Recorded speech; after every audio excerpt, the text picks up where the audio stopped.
بارك على محمد وعلى آل محمد كما باركت على إبراهيم وعلى آل إبراهيم إنك حميد مجيد সকল প্রশংসার মালিককে,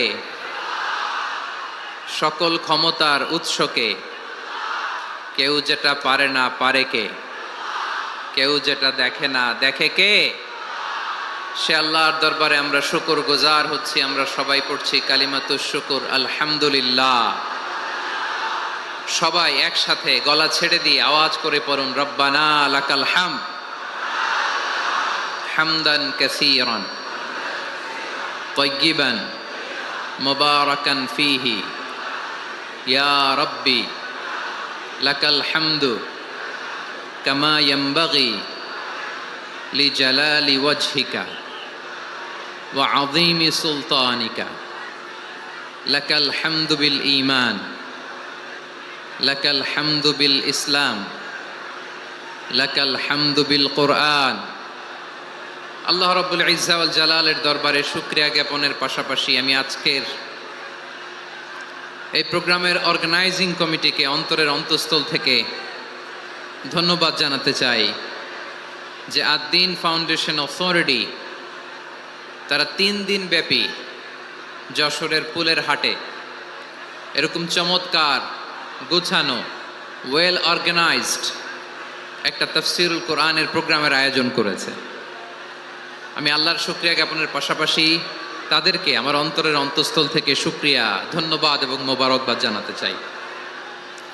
আজকের প্রোগ্রামে উপস্থিত আছেন বৃহত্তর খুলনা বিভাগের ব্যবসায়ী ভাইয়েরা, কর্মজীবী ভাইয়েরা, ছাত্র ভাইয়েরা, পর্দার আড়ালে, মহিলা প্যান্ডেলে আমার মায়েরা, বোনেরা। উপস্থিত আছেন কওমি মাদ্রাসার মুহতামিম বৃন্দ, আলিয়া মাদ্রাসার প্রিন্সিপাল হুজুর, শিক্ষকবৃন্দ, ছাত্রবৃন্দ, ইমাম সাহেব, খতিব সাহেব, মুয়াজ্জিন সাহেব, আইন শৃঙ্খলায় কর্মরত ভাইয়েরা, ভলান্টিয়ার্স, মিডিয়া কর্মী, সাংবাদিক বন্ধুরা, ইউটিউবার্স, আমি সবাইকে অন্তরের অন্তঃস্থল থেকে শুভেচ্ছা জানিয়ে শুরু করতে চাই।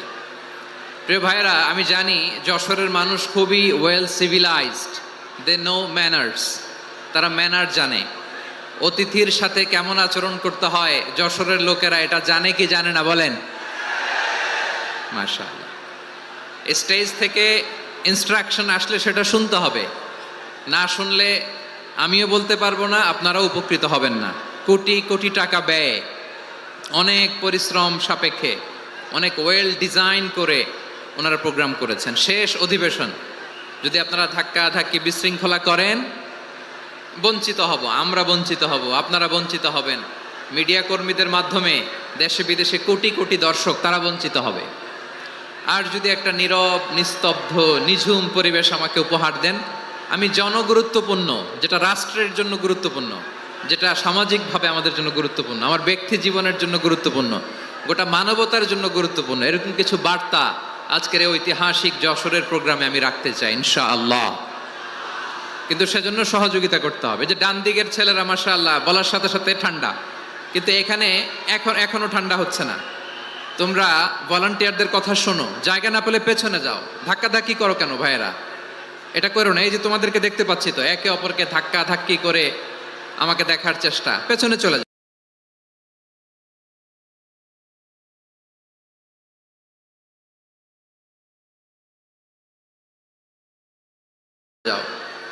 নয়, অন্য প্যান্ডেলে যাও, কোনো আওয়াজ হবে না। 10, 9, 8, 7,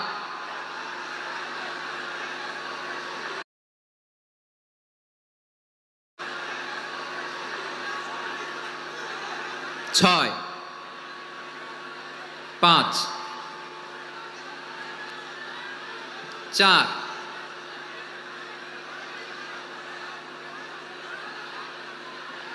3, 2, 1। শূন্য। প্রিয় ভাইয়েরা, অনেক আলোচনা হয়েছে 3 দিন ব্যাপী।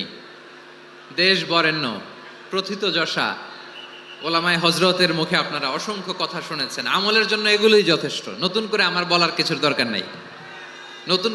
নতুন করে উপস্থাপনের মতো বলার মতো আমার কাছে কিছু নাইও। যা বলার 1500 বছর আগে আল্লাহ তাআলা উম্মাহকে বলে দিয়েছেন, ঠিক কি না? এমন কিতাব দান করেছে যে কিতাবে ভুল নাই। যতই পড়ি ততই শেখা যায়। বিয়ন্ডলেস, বাউন্ডলেস, বটমলেস, কুল কিনারা নাই, কুল কিনারা বিহীন সাগর, পড়েন সুবহানাল্লাহ। গত 3 দিন ধরে স্কলাররা যে সমস্ত বিষয় কোরআন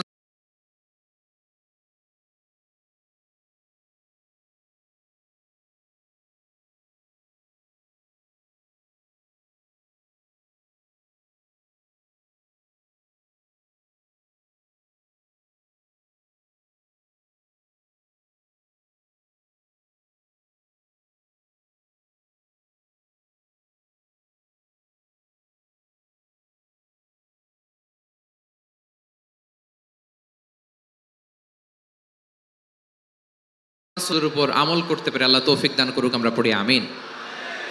আসুন এখানে আসার বসার এই প্রোগ্রামে অংশগ্রহণ করার উদ্দেশ্যকে, নিয়তকে আমরা খালেস করে নেই। আজকে আমরা যা শুনবো শিখবো আমলের নিয়তে শুনবো, ঠিক কিনা বলেন? শেষ পর্যন্ত নীরবতা বজায় রাখবো। আমি উঠবো, আপনারা উঠবেন। এর আগে ওঠা যাবে না। তার ওয়াস্তে বি স্মার্ট। জায়গা না হলে চলে যাবেন, আওয়াজ করবেন না। ভলান্টিয়াররাও আওয়াজ নয়, ইশারা ইঙ্গিতে। প্রিয় ভাইয়েরা, যে টপিকটি নিয়ে আমি আপনাদের সামনে আজকে কথা বলতে চাই, টপিকটি অনেক গুরুত্বপূর্ণ। টপিকটি হচ্ছে হিউম্যান রিসোর্স ডেভেলপমেন্ট, মানব সম্পদ উন্নয়ন। কারণ আল্লাহ তাআলা আমাদের যা দেখ আর না দেখ এটা দিছে। মানুষ আর মানুষ, 18 কোটি মানুষ, ঠিক কিনা? এই 18 কোটির জনসংখ্যার দেশে বসবাস করে আমরা খুশি না বেজার? খুশিকে দেখতে পাচ্ছি। All are the Gen Z of Jessore. যারা জেন জি, ওরা স্মার্ট, ওরা ইশারা ইঙ্গিতে কাজ করে। এই যে পুরো গদি উল্টায় দিছে, ঠিক কিনা? 24-এর ছাত্র নাগরিক অভ্যুত্থান আমাদের দেখিয়ে দিচ্ছে কিভাবে চোখের ইশারায় গদি উল্টে দিতে হয়। তো এই জেনজিদের নিয়ে বসেছে। ওরা তো স্মার্ট, ওরা ডিস্টার্ব করবে না। মেহেরবানি করে আমার সাথে কানেক্ট করো, 1 to 1, brain to brain, eye to eye contact করো আমার সাথে। তাকাও, কষ্ট হলো আমার দিকে তাকাও, আওয়াজ করা যাবে না, আমার দিকে তাকাও। প্রিয় ভাইয়েরা, হিউম্যান রিসোর্স ডেভেলপমেন্টের ব্যাপারে কিছু কথা বলবো। এই যে আমাদের বিশাল জনসংখ্যা, এই জনসংখ্যাকে কি করে জনসম্পদে রূপান্তরিত করা যায় এ ব্যাপারে কথা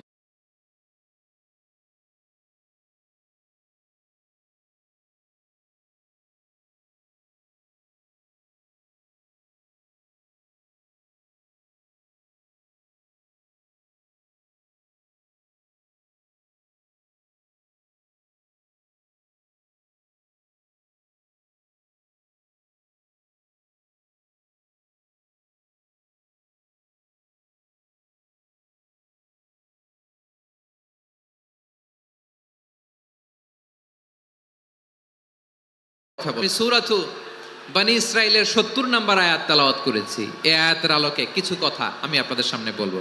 আল্লাহ তাআলা ইরশাদ করছেন, ওয়ালাকাদ কাররামনা বনী আদম ওয়া হামালনাহুম ফিল বাররি ওয়াল বাহরি ওয়া রাযাকনাহুম মিনাত তাইয়্যিবাত ওয়া ফাদ্দাকাদ কাররামনা বনী আদম। আমি বনি আদমকে সম্মানিত করেছি, বনি আদমকে মর্যাদা দিয়েছি। ওয়া হামালনাহুম ফিল বাররি ওয়াল বাহর, বনি আদমকে জলে স্থলে, স্থলে এবং সমুদ্রে চলাচলের বাহন দিয়েছি। ওয়া রাযাকনাহুম মিনাত তাইয়্যিবাত,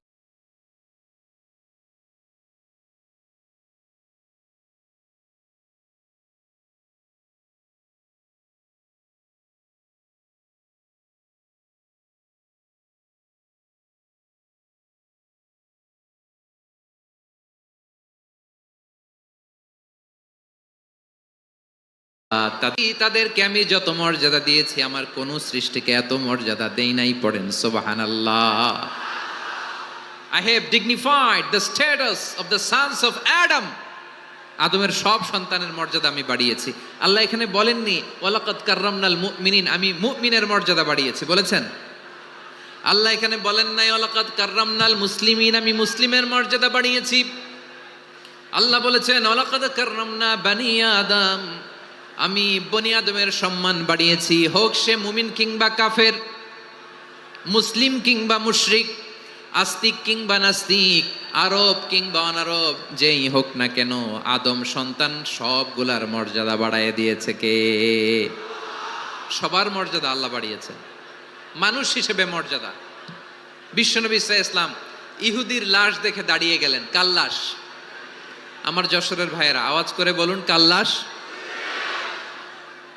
ইহুদির লাশ দেখে দাঁড়ায় গেলেন। সাহাবারা বললেন ইয়া রাসূলুল্লাহ, আপনি দাঁড়ালেন যে, এটা তো ইহুদির লাশ। বিশ্বনবী বললেন আওয়ালাইসাত নাফসান, এটা কি মানুষ নয়? এটা হোক ইহুদি হোক খ্রিস্টান, এটা তো মানুষ। আমি মানুষ দেখে দাঁড়িয়েছি। আই স্যালিউট দ্য হিউম্যানিটি, আমি মানবতাকে সম্মান করেছি, পড়েন সুবহানাল্লাহ। তাহলে এই জমিনে মানুষের মর্যাদা বেশি, হোক আস্তিক হোক নাস্তিক, হোক মুমিন কিংবা কাফের। আদমের সন্তান হলে, মানুষ হলেই তার মর্যাদা বাড়িয়েছে কে? আমার কলিজার টুকরা যশোরের ভাইয়েরা, মানুষের মর্যাদা আল্লাহ এত বাড়িয়েছেন, মানুষ জীবিত থাকলেও যেমনি মর্যাদাবান, মরে গেলেও মর্যাদাবান। সুবহানাল্লাহ পড়েন।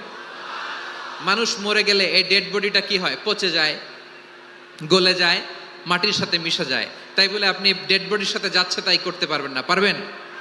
কেউ যদি অন্যায় করে তাকে যদি আপনি শাস্তির আওতায় আনেন, যা মনে চায় করতে পারবেন না। তারা আগুন দিয়ে পোড়াতে পারবেন না, নাক কাটতে পারবেন না, কান কাটতে পারবেন না, অঙ্গ বিকৃতি করতে পারবেন না। কারণ মানব জাতির মর্যাদা স্বয়ং দিয়েছে কে? ডেড বডি পচে যাবে, গলে যাবে। তারপর ইসলাম বলে না, খবরদার, এই মরা লাশটারও একটা মর্যাদা আছে না নাই? ইসলাম বলে এই লাশটা গলে যাবে, পচে যাবে, কিন্তু এটার অমর্যাদা করো না। কর্পূর দিয়ে, খেজুর পাতা দিয়ে, এটাকে ওয়ার্ম ওয়াটার দিয়ে, গরম পানি দিয়ে ধৌত করো। সাদা শুভ্র ধবধবে কাপড় দিয়ে লাশটাকে তুমি কাভার করো। তারপরে খাটিয়ার মধ্যে লাশটাকে রেখে বিশাল একটা প্রোগ্রাম করো, একটা ফিউনারাল প্রোগ্রাম করো। ওই প্রোগ্রামের ডানে বায়ে পেছনে লাশটারে রাখলে হবে না, প্রোগ্রামের একেবারে সামনটাতে তুমি লাশটাকে রাখো।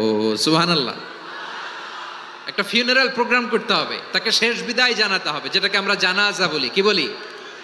জানাজা মানে মাইয়েতের জন্য দোয়া, তার জন্য দোয়া করা হয়। তাকে একটা সিস্টেমেটিক অর্ডারে কবরে রাখা হয়, সুন্দরভাবে সেটাকে কবরস্থ করা হয়, মাটি দেয়া হয়, পানি দেয়া হয়। তার মানে মরে গেলেও মানুষের সম্মান বাড়ায় দিয়েছে কে?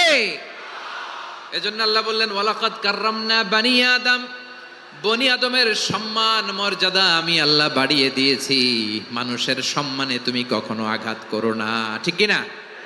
তাহলে ভাই, প্রথম মেসেজ হচ্ছে the first and foremost message tonight to the people of Jessore. আল্লাহ বলেন I have dignified the status of son of Adam, আমি বনি আদম সবার মর্যাদা বাড়িয়ে দিয়েছি। হোক আস্তিক নাস্তিক, হোক কাফের কিংবা মুশরিক, তার মর্যাদা বাড়াই দিছে কে? যখন বন্যা হয় আমরা ত্রাণ নিয়ে যাই, আমরা শুধু মুসলমানদেরকে ত্রাণ দেই নাকি? হ্যাঁ, আমরা মুসলমানকেও দেই, অমুসলমানকেও দেই, হিন্দুকেও দেই, বৌদ্ধকেও দেই। যেখানেই মানবতা বিপন্ন সেখানে ইসলামের হেল্পিং হ্যান্ড আছে না নাই? সুবহানাল্লাহ। কি দিন আমরা পেয়েছি, কি বিধান আমরা পেয়েছি। ওয়ালাকাদ কাররামনা বানি আদম, আমি বনি আদমকে সম্মানিত করেছি। এরপর আল্লাহ বললেন ওয়া হামালনাহুম ফিল বাররি ওয়াল বাহর, মানুষকে স্থলে এবং সমুদ্রে চলাচলের বাহন আমি দিয়েছি। স্থলে কিভাবে চলবে, জলে কিভাবে চলবে, এই বাহনের ব্যবস্থা করেছে কে? এই জেনজি, এই সামড়া, ইরাম করতেছো কিসের জন্য? হ্যাঁ, ইরাম করলে চলবি? হ্যাঁ, বস বস বস বস। আওয়াজ করতেছো কেন? দিবা না, কথা বলতে দিবা না আমাকে? তো এইটা বুঝি তোমাদের ভালোবাসার নমুনা। তোমাদের ভালোবাসার কারণে যদি আমি কোথাও দাঁড়াতেই না পারি, কোথাও বসতে না পারি, কোথাও দুটা কথা বলতে না পারি, এই ভালোবাসা দিয়ে কি হবে আমার? বরং ঘামতে ঘামতে ঘর্মাক্ত হব, রক্তাক্ত হব। কিন্তু সেন্ট্রালি যে ইনস্ট্রাকশন আসবে সেই ইনস্ট্রাকশনের এক চুল আমরা ডানে বায়ে যাব না। এইটা গণজাগরণের জন্য এইটা দরকার, ইসলামী বিপ্লবের জন্য এইটা দরকার। তো আধা ঘন্টা ধরে যদি তোমাদেরকে থামানোই না যায়, এই লস্কর দিয়ে আমি কি করব? আল্লাহর ওয়াস্তে নো নো নো স্লোগান, চুপচাপ একেবারে আমার দিকে তাকাও। আল্লাহ বললেন ওয়া হামালনাহুম ফিল বাররি ওয়াল বাহার, জলে স্থলে আমি চলাচলের যানবাহনের ব্যবস্থা করেছি। আমরা স্থলে ঘোড়ার উপরে চড়ি, উটের উপরে চড়ি, গাড়ির উপরে চড়ি। এই যে গাড়ির ইঞ্জিন বানাইছি আমরা, এটার মেধা দিয়েছে কে? আবার সাগরের মধ্যে আমরা নৌযান, জলযান, বড় বড় জাহাজ দিয়ে এক মহাদেশ থেকে আরেক মহাদেশ যাই, এক দেশ থেকে মালামালগুলো আরেক দেশে পাঠাই। সাগরের ভেতরে নৌকাগুলোরে ধরে রাখলো কে? والفلك التي تجري في البحر بما ينفع الناس, মানুষের উপকার আছে এরকম সরঞ্জামাদি নিয়ে সাগরের উপরে বিশাল বিশাল জলযানগুলো চলে। এগুলো ডুবে যায় না, কাত হয়ে যায় না, পড়ে যায় না। এগুলোকে স্থিতিস্থাপকতাকে ঠিক করে রাখলো কে? আপনারা জাহাজ দেখেছেন? জাহাজ, হ্যাঁ, বাড়ি চট্টগ্রাম হইলে দেখতে পারতেন। দেখছেন? বিশাল বিশাল জাহাজ, বিশাল জাহাজ মালামাল নিয়ে এক মহাদেশ থেকে আরেক মহাদেশে যায়। গত মাসে আমার জাপান সফর ছিল। এই যে বাংলাদেশে যে গাড়িগুলো চালান, বেশিরভাগ গাড়ি আসে কিন্তু জাপান থেকে। হাজার হাজার গাড়ি একটা জাহাজ বহন করতে পারে, হাজার হাজার গাড়ি। এটারে সাগরের মধ্যে ভাসাইলো কে? সবাই বলুন, ভাসালো কে? হাজার হাজার গাড়ি নিয়ে জাপানিজ গাড়িগুলো আমাদের চট্টগ্রামের এয়ারপোর্টের বন্দরে ভিড়ে। যুক্তরাষ্ট্রে আমি দেখেছি বিশাল বিশাল জাহাজ। আপনারা টাইটানিক জাহাজের নাম শুনেছেন? টাইটানিকেরও 8 গুণ 10 গুণ বড়। সুবহানাল্লাহ কইবেন না? টাইটানিক জাহাজের 8 গুণ 10 গুণ বড় একটা জাহাজ আছে, আইকন অফ দ্য সি। আমি দেখে এসেছি। রয়্যাল ক্যারিবিয়ান দেখে এসেছি। সাগরের সামনে জেটিতে যখন দাঁড়ালাম, জাহাজটা যখন যায়, আমার মনে হচ্ছে একটা শহর, গোটা শহর, the entire city is floating on the water. পুরো একটা শহর মনে হয় পানির উপর দিয়ে ভেসে যাচ্ছে। পড়েন সুবহানাল্লাহ। এই যে আইকন অফ দ্য সি, এই ক্রুজ, এই জাহাজটা, এটার ভিতরে স্টেডিয়াম আছে। কিসের ভিতরে স্টেডিয়াম? কথা বুঝে নাই বোধহয়। স্টেডিয়াম কিসের ভিতর?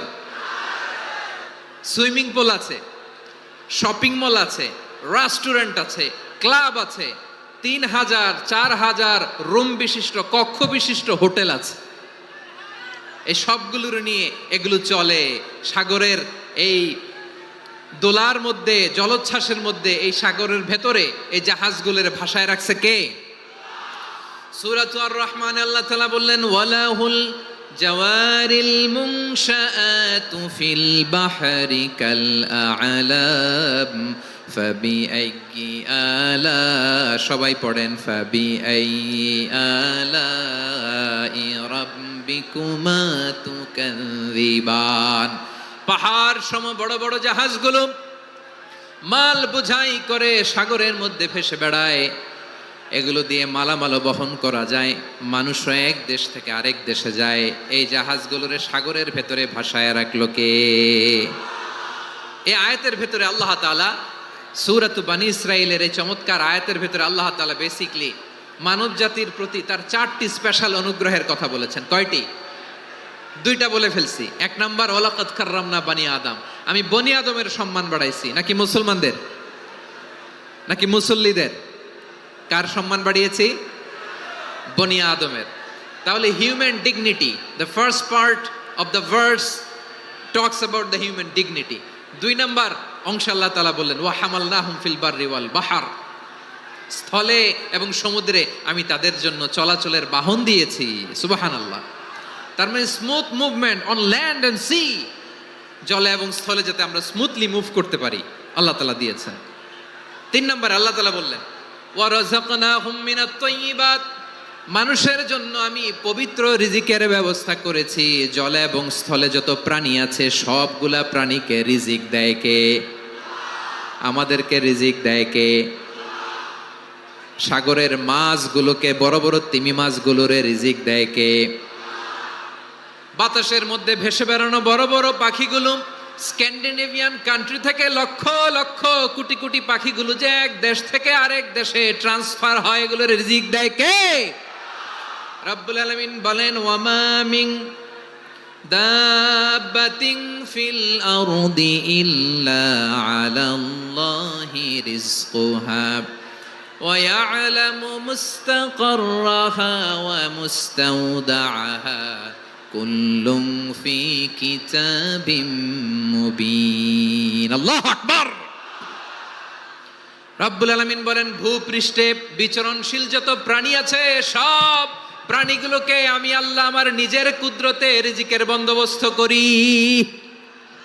এই প্রাণীগুলো কোথায় থাকে, কোথায় যায়, সব জায়গায় আমি রিজিক পৌঁছে দেই। রিজিক কেউ দিতে পারে না, রিজিকের মালিক কে? রিজিকের মালিক তিনি আল্লাহ। এজন্য আল্লাহ তাআলা বললেন, ওয়ারাযাকনাহুম মিনাত তাইয়্যিবাত।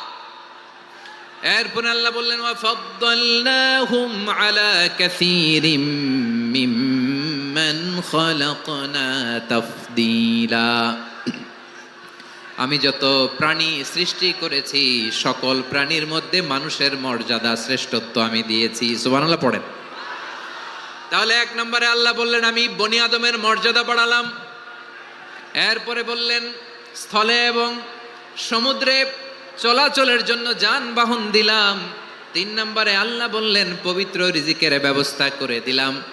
এরপরে আল্লাহ বললেন, যত প্রাণী আছে, সৃষ্টি আছে, সবগুলার উপরে আমি মানুষকে শ্রেষ্ঠত্ব দিলাম। সুবহানাল্লাহ। তাহলে সবচেয়ে বেশি শ্রেষ্ঠত্ব মানুষের। কার? মানুষের। শুধু তাই নয় প্রিয় ভাইরা, আকাশ এবং জমিনে যা কিছু আছে সবকিছু মানুষের জন্য, মানুষের কল্যাণে, মানুষের প্রয়োজনে, মানুষের বশীভূত করে সৃষ্টি করেছেন কে? রব্বুল আলামিন বলেন, হুয়াল্লাযী খালাকা লাকুম মা ফিল আরদি জামিআ। এই জমিনের মধ্যে যা কিছু আমি আল্লাহ সৃষ্টি করেছি সব কিছু আমি মানুষের জন্য সৃষ্টি করেছি। পড়েন সুবহানাল্লাহ।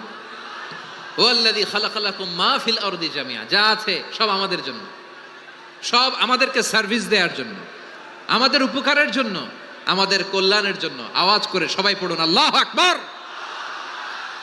অন্য আয়াতে আল্লাহ বললেন, ওয়াসাখখারা লাকুম মা ফিস সামাওয়াতি ওয়া মা ফিল আরদি জামিআম মিন ইন্না ফি যালিকা লাআয়াতিন লিকাউমি ইয়াতাফাক্কারুন। প্রথমে আয়াতে আল্লাহ বললেন, জমিনে যা আছে সব তোমাদের কল্যাণে আমি সৃষ্টি করলাম। এরপরে আল্লাহ বললেন, আকাশেও যা আছে সব তোমাদের জন্য সৃষ্টি করলাম, তোমাদের অনুগত বানায় দিলাম। পড়েন সুবহানাল্লাহ। মানুষের কি ব্রেইন দেখেন! মানুষ জমিন ছেড়ে আকাশে চলে যায়। পাখি দেখে মানুষের শখ হলো, পাখি যেহেতু উঠতে পারে আমরাও পারবো। অরবিল রাইট, উইলবার রাইট, 2 ভাই মিলে আঁকাঝোঁকা করতে করতে করতে করতে প্লেন বানায় ফেললো। কোন সুবহানাল্লাহ। এখন পাখিও ওরে, আমরাও ওরি।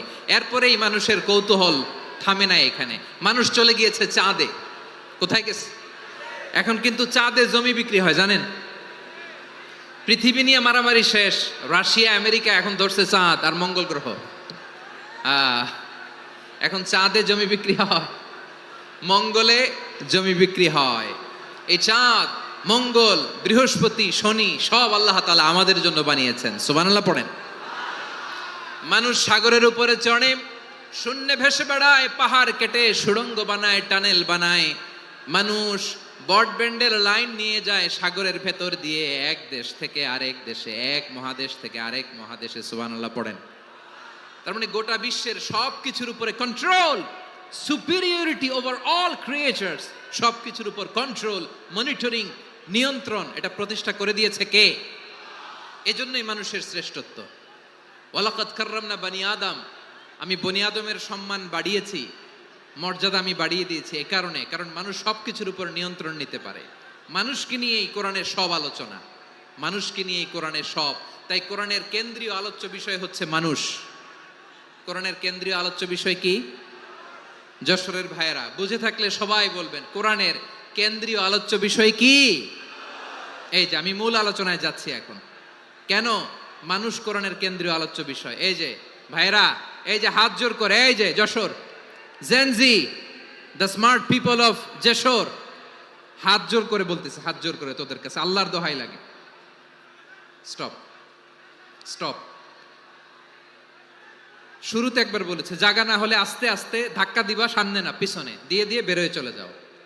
এলইডিতে দেখো, এই যে আল্লাহর ওয়াস্তে জায়গা না হলে ওদিকে যাও। কোরআনের মাহফিলে বিশৃঙ্খলা, এটা কাফিরদের আলামত। কাফিররা শীষ দিত, শীষ। বিশ্বনবী কোরআনের তাফসির করলে কাফিররা শীষ দিত আর ক্ল্যাপিং করত, হুইসেল এন্ড ক্ল্যাপিং। তো আমরা কি এখানে বিশৃঙ্খলা করতে আসছি? তো বারবার থামানো লাগে কেন? কোনো আওয়াজ হবে না, বললাম তো স্টপ।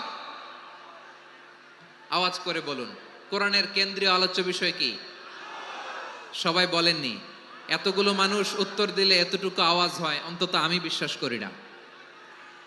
যশোর, আওয়াজ করে বলো কোরআনের কেন্দ্রীয় আলোচ্য বিষয় কি? মানুষ। এই মানুষ কোরআনের কেন্দ্রীয় আলোচ্য বিষয়। মানুষকে আল্লাহ স্বাধীনতা দিয়েছেন। ফামান শাআ ফালইউমিন ওয়া মান শাআ ফালইয়াকফুর। চাইলে মুমিন হতে পারো, চাইলে কাফের হতে পারো, তোমার ইচ্ছা। তবে জেনে রাখো, মুমিন হলে পাবা জান্নাত, কাফির হলে পাবা জাহান্নাম। নাও দ্য ডিসিশন ইজ ইয়ার্স। সিদ্ধান্ত তোমার, জান্নাতে যাবা না জাহান্নামে যাবা। যশোরের ভাইয়ের আওয়াজ করে বলুন কই যেতে চান, জান্নাতে না জাহান্নামে? ডান দিকে না বাম দিকে? ডানপন্থী না বামপন্থী? চিল্লাচিল্লি না চুপচাপ? চুপচাপ কয়ে আবার চিল্লাচিল্লি শুরু করে দিচ্ছে। মাশাআল্লাহ। তাহলে কোরআনের কেন্দ্রীয় আলোচ্য বিষয় মানুষ। আমার সাথে থাকতে হবে, তোমাদেরকে নিয়ে আমি আলোচনা শেষ পর্যন্ত যাব। অনেক গুরুত্বপূর্ণ কথা বাকি আছে, আমাকে সহযোগিতা করতে হবে। মাশাআল্লাহ, এই তো ঠান্ডা হয়েছে। হ্যাঁ ঠিক আছে ঠিক আছে ঠিক আছে। মানুষকে আল্লাহ এত স্বাধীনতা দিয়েছেন, মানুষ চাইলে অনেক ভালো হইতে পারে। ভালোর রাস্তাও খোলা, খারাপ হওয়ার রাস্তাও খোলা। ভালো হইলে মানুষ অনেক ভালো, খারাপ হইলে অনেক খারাপ। ভালো হইলে সবচেয়ে ভালো, খারাপ হইলে সবচেয়ে খারাপ। এজন্য সিদ্ধান্ত আপনাকে নিতে হবে। আল্লাহ তাআলা বলছেন লাকাদ খালাকনাল ইনসানা ফি আহসানি তাকওয়িম সুম্মা রাদাদনাহু আসফালা সাফিলিন। আমি মানুষকে অনেক সুন্দর অবয়বে, সুন্দর আকৃতিতে সৃষ্টি করেছি। তার শুধু চেহারার ডিজাইনটাই সুন্দর নয়, তার ব্রেনটা বড্ড সুন্দর, তার মানসিকতা বড্ড সুন্দর, তার সৃজনশীলতা বড্ড সুন্দর। পড়েন সুবহানাল্লাহ। আমাদের চেহারা, অবয়ব, ডিজাইন যে সুন্দর তা না, আমাদের ব্রেনটা অনেক সফিস্টিকেটেড ব্রেন, অনেক সফিস্টিকেটেড। এই 1.5 কেজি ব্রেন ইউজ করে মানুষ গোটা বিশ্বে সভ্যতা বিনির্মাণ করেছে, ঠিক কিনা? এই ব্রেন আল্লাহ তাআলা আমাকে দিয়েছে। এটারে কাজে লাগালে, আপনার 6 সেন্স কাজে লাগালে আপনি অনন্য মানুষ হয়ে উঠবেন, মহামানবে রূপান্তরিত হবেন। মানুষ হতে পারে, চাইলেই মহামানব হতে পারে। আবার যদি মানুষ চায় খারাপও হতে পারে। আল্লাহ বললেন শুধু ভালোই না, ভালো হতে চাইলে অনেক ভালো তুমি হতে পারো, আবার খারাপ হতে চাইলে অনেক খারাপ তুমি হতে পারো। সুম্মা রাদাদনাহু আসফালা সাফিলিন।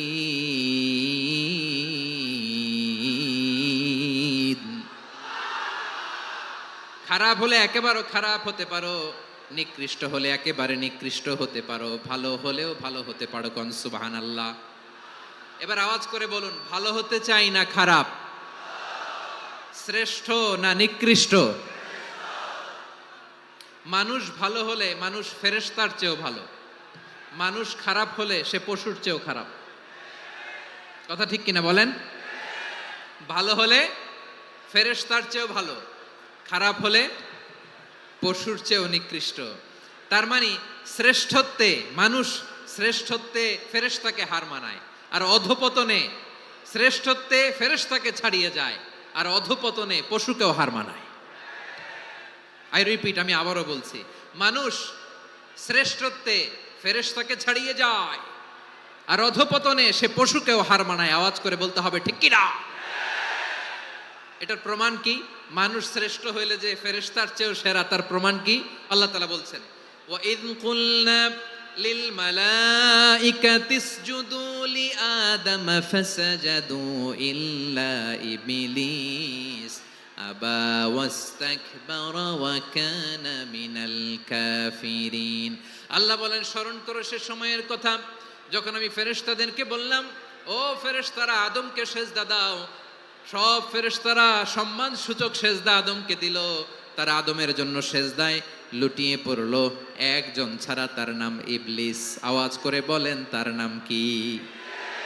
সে অহংকার প্রদর্শন করলো, সে কাফের হয়ে গেল। বাকি সব ফেরেশতারা সেজদা দিল। সুবহানাল্লাহ। আবার আদম আলাইহিস সালামকে আল্লাহ জিজ্ঞেস করলেন, সব বলে দিল উত্তর, কিন্তু ফেরেশতাদেরকে একই প্রশ্ন জিজ্ঞেস করলেন, তারা উত্তর করতে পারে নাই। তার মানে এর মধ্য দিয়ে প্রমাণিত হয়, মানুষ ভালো হলে ফেরেশতার চেয়েও ভালো, ফেরেশতার চেয়েও মানুষের মর্যাদা বাড়িয়ে দিয়েছে কে? সব নূরের ফেরেশতা যখন মাটির আদমকে সেজদা দেয়, এটা প্রমাণ করে ফেরেশতার চেয়েও মানুষের মর্যাদা বাড়িয়ে দিয়েছে কে? তুমি মাটির আদমকে প্রথম সৃষ্টি করিয়া ঘোষণা করিয়া দিলে শ্রেষ্ঠ বলিয়া, তাই তো নূরের ফেরেশতা করে আদমকে সেজদা। ঠিক কিনা বলেন? তাই তো নূরের ফেরেশতা করে আদমকে সেজদা। সবার চেয়ে সম্মান দিলে মাটির আদমকে। আল্লাহু আল্লাহু তুমি জাল্লে জালালুহু, শেষ করা তো যায় না গে তোমার গুণগান। পড়েন না? পড়েন। আল্লাহু আল্লাহু তুমি জাল্লে জালালুহু, শেষ করা তো যায় না গে তোমার গুণগান। আল্লাহু আল্লাহু আল্লাহু আকবার। আদমের মর্যাদা বেশি, মানুষের মর্যাদা বেশি। মানুষ শ্রেষ্ঠ, তার প্রমাণ নূরের ফেরেশতা মাটির আদমকে সেজদা করে। আওয়াজ করে বলেন ঠিক কিনা? তাহলে মানুষ ভালো হলে ফেরেশতার চেয়ে ভালো। আবার মানুষ যদি খারাপ হয়, সে পশুর চেয়েও খারাপ। অধপতনে পশুত্বকে হার মানায়। তার প্রমাণ কি? তার প্রমাণ হচ্ছে, যশোরের ভাইরা দেখবেন পত্রিকায় নিউজ পেপারে মাঝে মাঝে এরকম দেখা যায়, এক মানুষ আরেক মানুষকে হত্যা করে 20 টুকরা করে বস্তার ভিতরে ভরেছে। আপনারা এই নিউজ পড়েন নাই না? দেখেন নাই? দেখছেন? মানুষ মানুষকে হত্যা করে কয় টুকরা? জোরে বলেন। এখানেই ক্ষান্ত হয় না, আবার কোথায় ভরছে? বস্তার ভেতরে। আচ্ছা, বুঝে থাকলে আওয়াজ করে বলেন, কোনদিন শুনছেন একটা হাতি আর একটা হাতিকে হত্যা করে 20 টুকরা করছে, এরপরে বস্তার ভিতরে ভরছে? হইছে? তাহলে দেখেন, মানুষ যদি খারাপ হয়, সে পশুকেও হার মানায়। চিল্লায় বলো ঠিক কিনা? এমনও দুশ্চরিত্র মানুষ আছে, যার নজর থেকে 6 মাসের ছোট্ট মেয়ে থেকে শুরু করে 80 বছরের বৃদ্ধারাও নিরাপদ নয়। পশুকেও হার মানায়। মানুষের ঘর জ্বালিয়ে পুড়ে মেসাকার করে দেয়, জনপদের পর জনপদ জ্বালায় দেয়। এরকম আছে না নাই?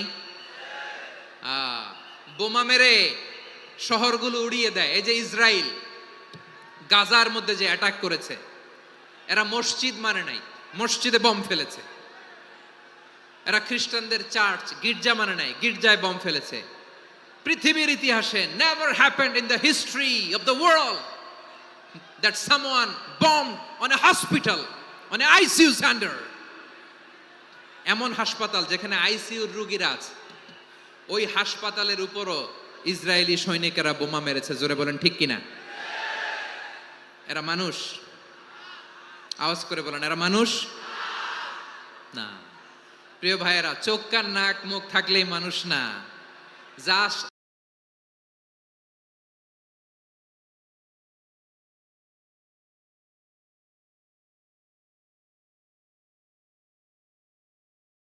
মানুষ না, যা এই দুনিয়া এখন তো আর সেই দুনিয়া নাই। মানুষ নামের মানুষ আছে, দুনিয়া বোঝাই। সেই মানুষের ভিড়ে আমার আসল মানুষ নাই। ঠিক কিনা? আসল মানুষের বড্ড অভাব, আসল মানুষের বড্ড অভাব। আমার ভাইয়েরা, মানুষ খারাপ হলে পশুকেও হার মানায়। আচ্ছা, আওয়াজ করে বলেন, এই যশোরের ছেলেরা এদিক তাকাও, আওয়াজ করে বলো, যে ইসরায়েলি সোলজাররা উপর থেকে বোমা মারলো, তারাও মানুষ? তারাও কি? ওরাও রক্তে মাংসে মানুষ, ওদেরও পরিবার আছে। বোমা মেরে যেই মেয়েটাকে তারা অনাথ বানায়, ইয়াতিম বানায়, ও কিন্তু বাসায় ওর মেয়েটাকে রেখে আসছে, ঠিক কিনা বলেন? বম্বিং করে যে বাবাকে মেরে, স্বামীকে মেরে স্ত্রীকে বিধবা বানায়, তারও ঘরে স্ত্রী আছে। উপর থেকে বোম মেরে মানুষ মেরে দিচ্ছে, তারাও মানুষ। 1945 সালের 6ই আগস্ট আমেরিকান সোলজাররা হিরোশিমায় বোম মেরেছে। আমি নিজে দেখে এসেছি জাপানের হিরোশিমাতে। সকাল 8:15 মানুষ কেউ অফিসে যাচ্ছিল, কেউ খেতে খামারে কাজ করতে যাচ্ছিল, লিটল বয় নামে একটা বোম মেরেছে তারা। এই বোমের আঘাতে, পারমাণবিক এই বোমার রেডিয়েশনে আঘাতে বোম ব্লাস্ট হওয়ার পরে মুহূর্তের মধ্যে 1,40,000 নাই। উপর থেকে যারা মারতেছে এরাও মানুষ, যাদেরকে মারলো তারাও। তার মানে মানুষে মানুষে পার্থক্য আছে না? নেই? মানুষে মানুষে পার্থক্য আছে। নাক কান চোখ মুখ থাকলেই মানুষ নয়। বাড়ছে জনসংখ্যা, কমছে মানুষ, চিল্লায় বলো ঠিক কিনা? তাহলে আমরা বুঝলাম মানুষ ভালো হলে অনেক ভালো, খারাপ হলে অনেক খারাপ। ও আমার কলিজার টুকরা যশোরের ভাইয়েরা, আসুন না 3 দিন ব্যাপী এই তাফসিরুল কোরআনের ঐতিহাসিক প্রোগ্রাম থেকে আমরা সিদ্ধান্ত নেই, আমরা ভালো মানুষ হব নাকি খারাপ মানুষ হব? কলিজা থেকে, প্রাণ থেকে আওয়াজ করে সবাই বলুন, ভালো মানুষ নাকি খারাপ মানুষ? ভালো মানুষ হইতে হবে। ভালো মানুষ যারা জগৎটাকে এনলাইটেন করবে, যারা এনলাইটেন করবে, যারা সত্যের বীর সেনানী হয়ে দাঁড়াবে, যারা সত্যের পক্ষে কথা বলবে, যারা জালিমের মসনদকে ভেঙে খান খান করে দেবে। এরকম হওয়ার দরকার আছে না নাই? এরকম ভালো মানুষ আমরা হতে চাই কি চাই না?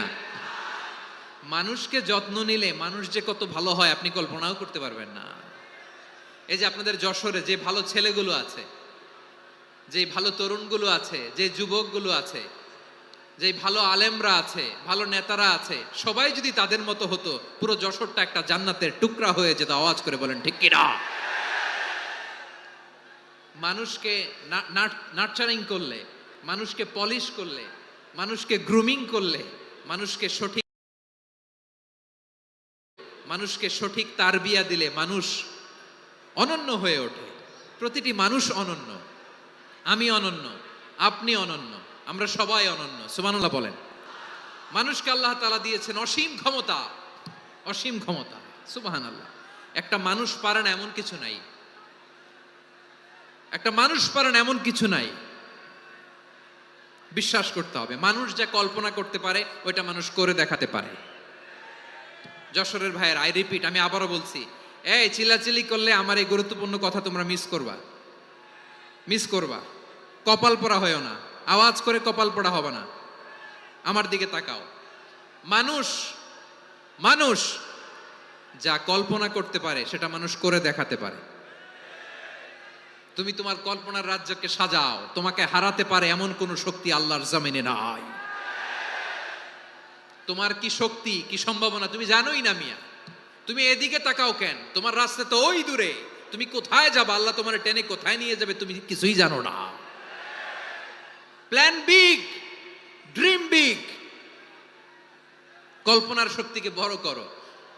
মানুষ যা কল্পনা করতে পারে মানুষ তা করে দেখাতে পারে। মানুষের কাছে অসাধ্য কিছু নাই, মৃত্যু ছাড়া, এক্সেপ্ট ডেথ। মৃত্যু ছাড়া মানুষ সবকিছুকে জয় করতে পারে। মৃত্যু ছাড়া যে কোনো অসাধ্যকে সাধন করার ক্ষমতা মানুষকে দিয়ে দিয়েছে কে?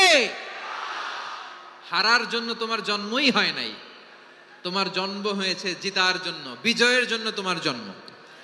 মানুষের শুরুটাই হয় বিজয় দিয়ে। যশোর, আওয়াজ করে বলো, মানুষের শুরু হয় কি দিয়ে?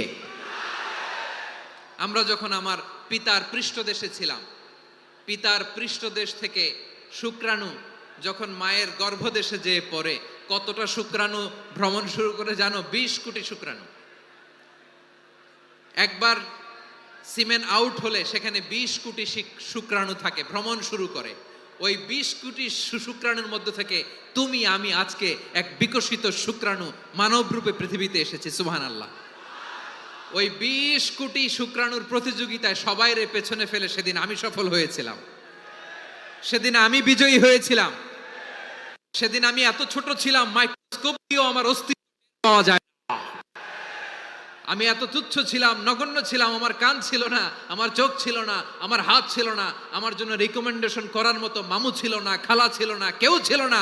তারপরেও ওই প্রতিযোগিতায়, ওই কম্পিটিশনে যখন আমারে কেউ হারাতে পারে নাই, আল্লাহর জমিনেও আমারে কেউ হারাতে পারে না। হারার জন্য তোমার জন্মই হয় নাই, তুমি আসছোই জিতার জন্য। সুবহানাল্লাহ। বিশ্বনবী বলেন, আন্নাসু মাআদিন কামাআদিনিয যাহাবি ওয়াল ফিদ্দা খিয়ারুহুম ফিল জাহিলিয়াতি খিয়ারুহুম ফিল ইসলাম। Peoples are like mines of gold and silver. সোনার খনি, রূপার খনি, এর চেয়েও বড় খনি হচ্ছে এই মানব সম্পদের খনি। আওয়াজ করে বলেন আল্লাহু আকবার। আল্লাহ তাআলা এই সম্পদ আমাদেরকে দিয়েছে। বিশ্বনবী বলেন, মানুষ হচ্ছে খনির মতো। খিয়ারুহুম ফিল জাহিলিয়াতি খিয়ারুহুম ফিল ইসলাম। জাহিলি যুগে যারা সেরা, ইসলামেও তারা সেরা। ইদা ফাকুহু, যদি তারা বুঝবান হয় তাহলে তাদেরকে সেরা বানায় দিবে কে? তাহলে মানুষের চেয়ে সেরা কেউ হতে পারে? মানুষের চেয়ে অনন্য কেউ হতে পারে? মানুষকে কেউ হারাতে পারে? আওয়াজ করে বলো, তোমাকে কেউ হারাতে পারবে? এই সাহস জাগছে আজকের আলোচনা থেকে। আমি তুমি অনন্য, আমাকে তোমাকে হারায় দেওয়া এত সহজ না, ঠিক কিনা? একটা কথা জীবনের সাথে সেট করে নিতে হবে, আমি জিতি নয় শিখি, আমি কখনো হারি না। জীবনের সাথে সেট করে নাও, জেনজি অফ জেসর, আমি কখনো হারি না, আমি হয় জিতি নয় শিখি। চিল্লায় বলো ঠিক কিনা? আমি কখনো হারি না, আমার হারানো এত সোজা না। কি সাহস জাগছে? বুকে সাহস জাগছে?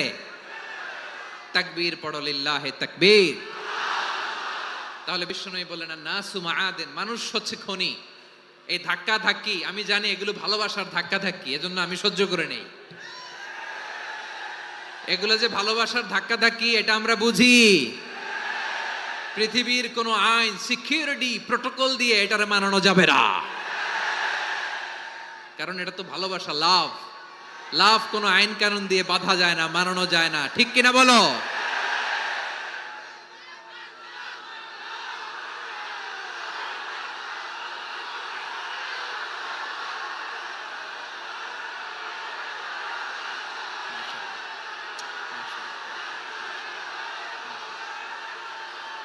ঠিক আছে, বসুন বসুন বসুন। আল নাসু মাআদিন, মানুষ হচ্ছে খনি। এই খনির যত্ন নিতে হবে। আমার মা বাবা যারা এসেছেন, আপনার ছেলে মেয়ের যত্ন নেন। আপনার ছেলের মধ্যে যে কি পটেনশিয়াল আপনি জানেন না। আপনার এই ছোট্ট অবুজ ছেলেটাই আগামী দিনের শায়েখ আহমদুল্লাহ হবে। আপনার হেফজখানায় পড়া ওই ছোট্ট ছেলেটাই আগামী দিনের আল্লামা মামুনুল হক হবে। আপনার ওই ছেলেটা আমির হামজা হবে, আব্দুল হাই সাইফুল্লাহ হবে। এভাবে বড় বড় আলেম হবে, তারা যুগশ্রেষ্ঠ আলেম হবে। সেই একদিন এই বাংলাদেশের পার্লামেন্টে যে বক্তব্য দিয়ে যশোরের পক্ষে কথা বলবে। আপনি জানেন না, কাউকে ছোট করবেন না আপনি। ওর কনফিডেন্স আপনি কমাবেন না, আপনি কমাতে পারেন না। প্যান্ডেলে আমার যে মা বোনেরা আছেন, ছেলে মেয়েদেরকে কখনো ছোট করে কথা বলবেন না। ও যে কোথায় যাবে আপনি জানেন না।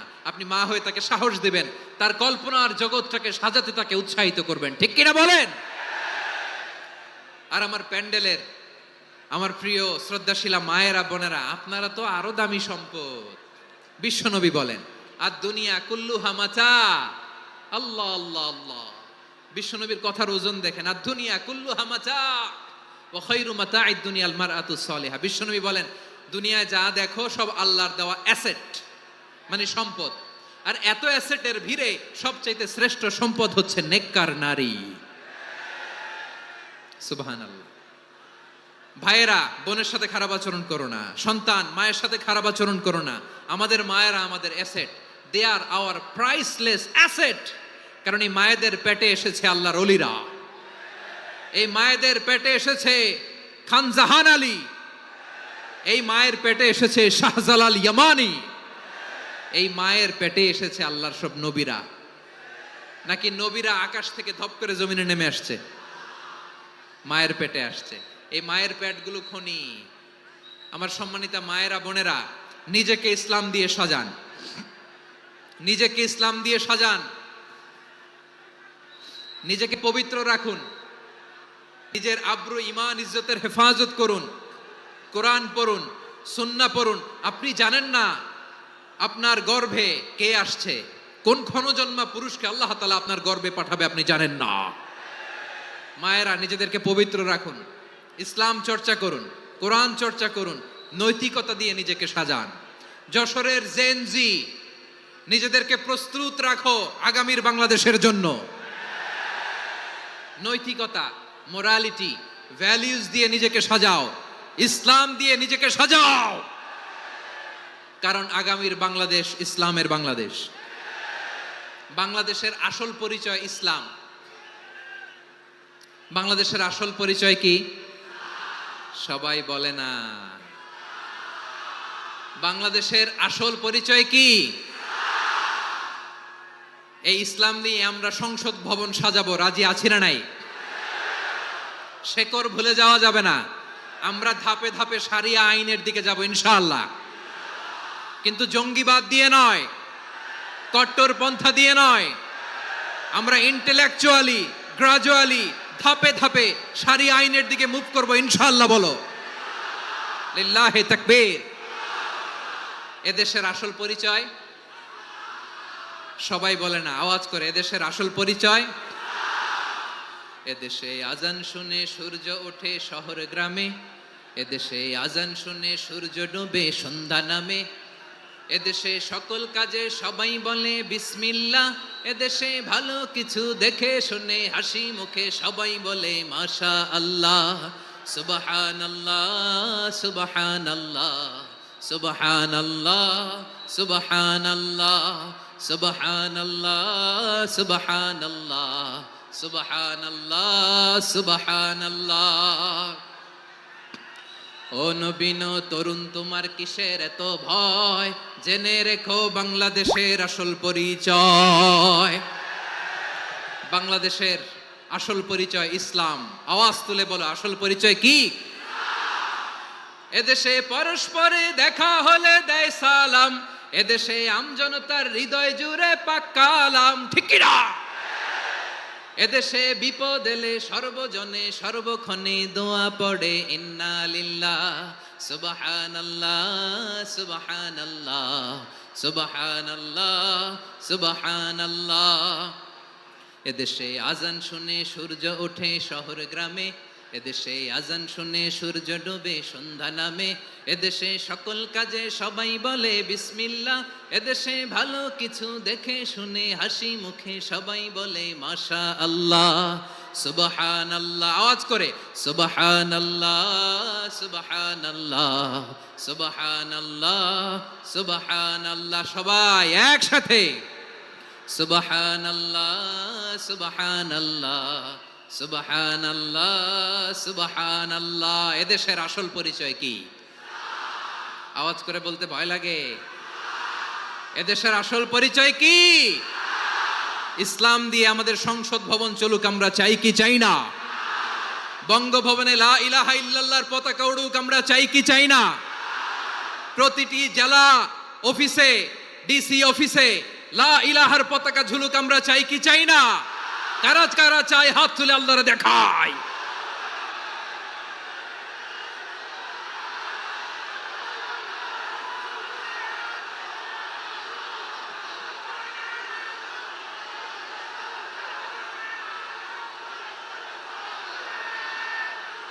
মাশাআল্লাহ মাশাআল্লাহ মাশাআল্লাহ মাশাআল্লাহ। যশোর, আওয়াজ করে বলো, ভালো মানুষ না খারাপ মানুষ? বুঝে বলছো তো? মানুষ ভালো হলে যে কত ভালো। এই মানুষকে যত্ন নিলে, মানুষকে মানুষ বানালে যে সে কি হতে পারে শুনবা? হ্যাঁ, নাকি মোনাজাত দিয়ে দিব?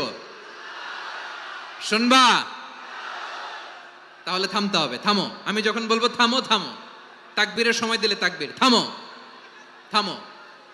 মানুষকে যত্ন নিলে, এদিকে এদিকে, ড্রোন নামায় ফেলো, হয়েছে, ড্রোনের ফুটেজ হয়ে গেছে, এবার ড্রোন নামায় ফেলো, আমার দিকে তাকাও। মানুষকে, তোমরা এদিক সেদিক তাকালে তো গুরুত্বপূর্ণ পয়েন্ট মিস হয়ে যাবে। এদিকে এদিকে, হ্যাঁ মাশা, ঠিক আছে, এদিকে।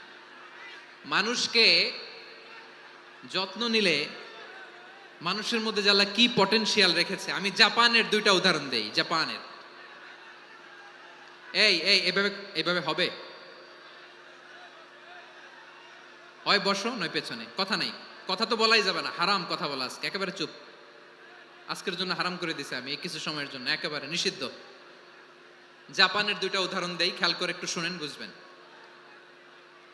আল্লাহ, 2022 সালে জাপানের সাথে জার্মানির খেলা, ফিফা ওয়ার্ল্ড কাপ 2022, এক পক্ষে জাপান, আরেক পক্ষে কোন দেশ? কথা শুনে নাই। এক পক্ষে কোন দেশ? আরেক পক্ষে? সবাই এক পক্ষে, আরেক পক্ষে।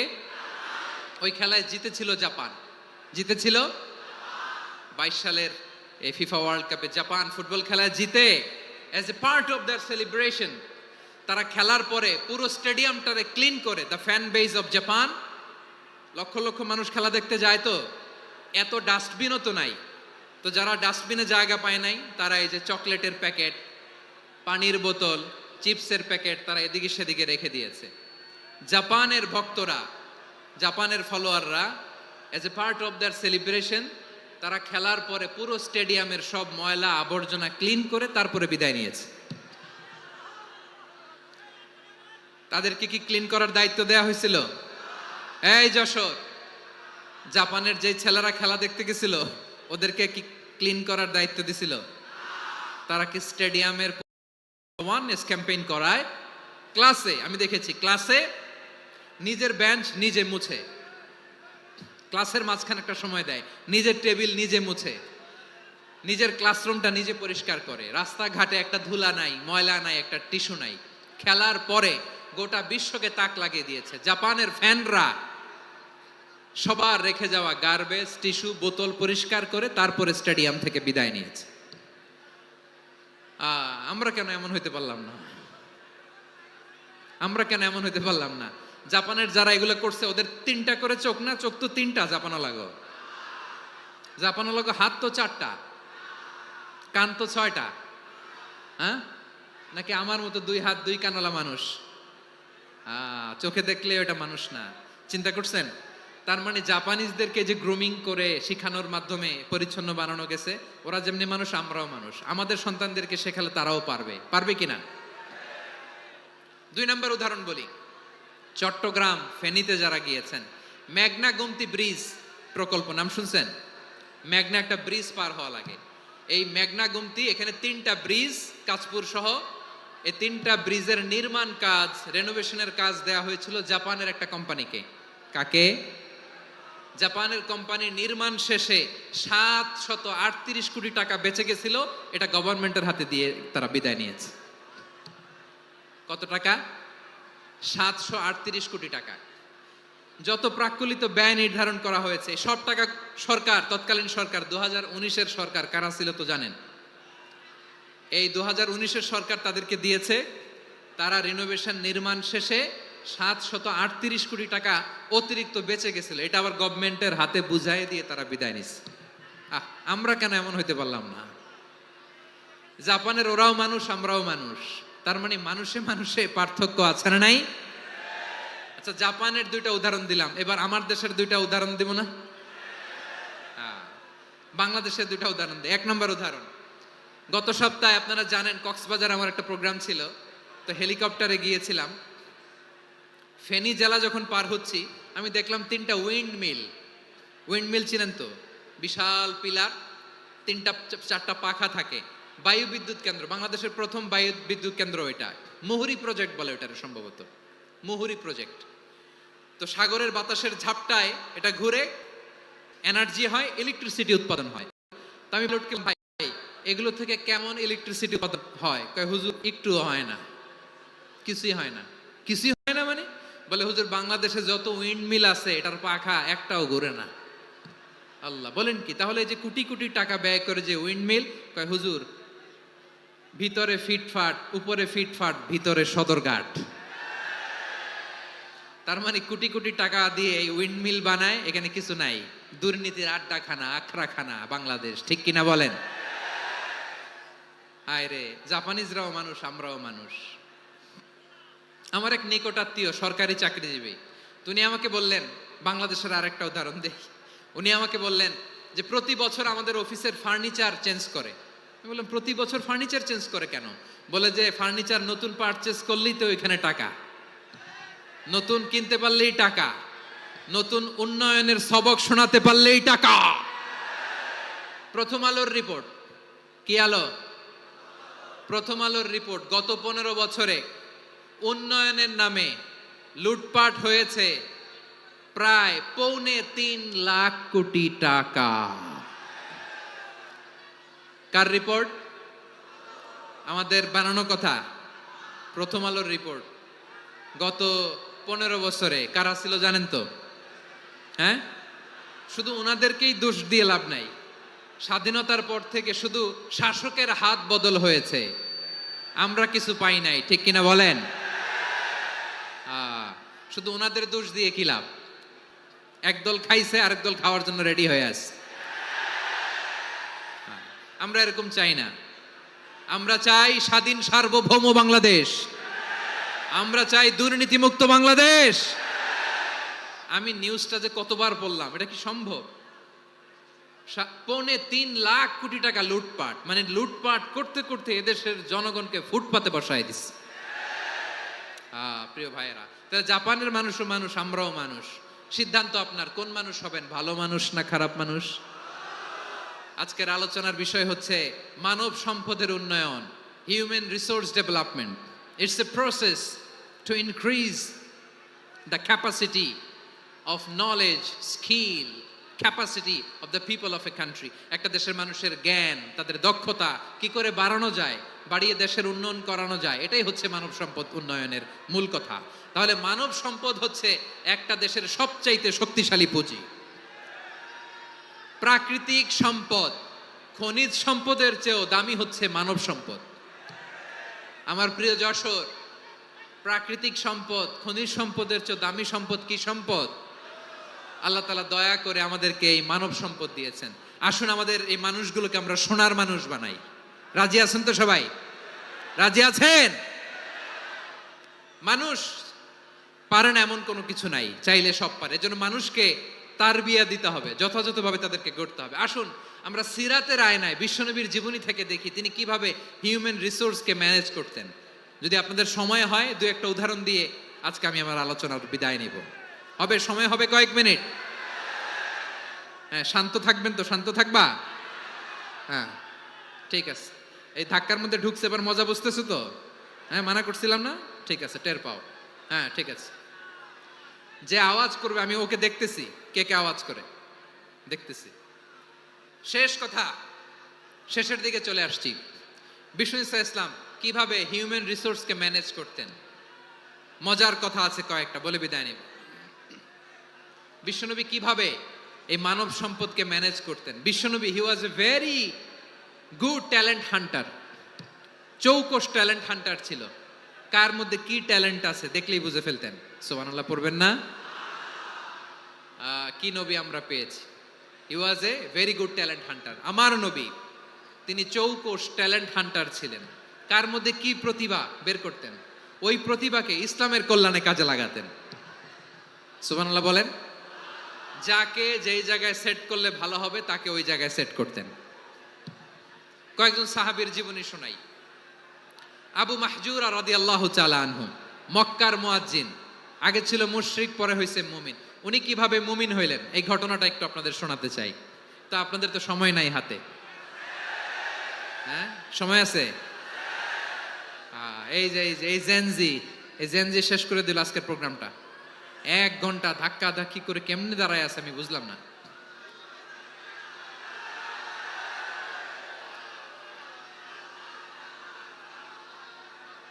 না না, তাকবির না, তাকবির না, চুপ করতে হবে। What I need you stop, just shut up, চুপ। হ্যাঁ ঠিক আছে, এভাবে। আবু মাহজুরা রাদিয়াল্লাহু তাআলা আনহু কিভাবে মুসলিম হলেন আওয়াজ করে শুনেন। হুনাইনের যুদ্ধ, অষ্টম হিজরি, বিষ্ণু ঈসা ইসলাম হুনাইনের যুদ্ধ শেষে ফিরতেছেন। পথিমধ্যে বেলাল রাদিয়াল্লাহু তাআলা আনহু, এই যে আবার কথা, আই রে আল্লাহ রে, এখানে ধাক্কা থাকি কেন? চলে যাও, পেছনে যাও, যাও পেছনে যাও। কি আজীব তামাশা, যেখানে যায় এখানে ধাক্কা ধাক্কি, মারামারি, গায়ের উপরে কাঁধের উপরে শাউটিং। অনেক গুরুত্বপূর্ণ কথা পয়েন্ট করে নিয়ে আসে যে বলবো, এই শাউট করার কারণে প্রোগ্রামটাই নষ্ট করে দেয়। আসছে আমার ভালোবাসা দেখাইতে, প্রোগ্রামটাই শেষ করে দিয়ে চলে যায়। স্টপ,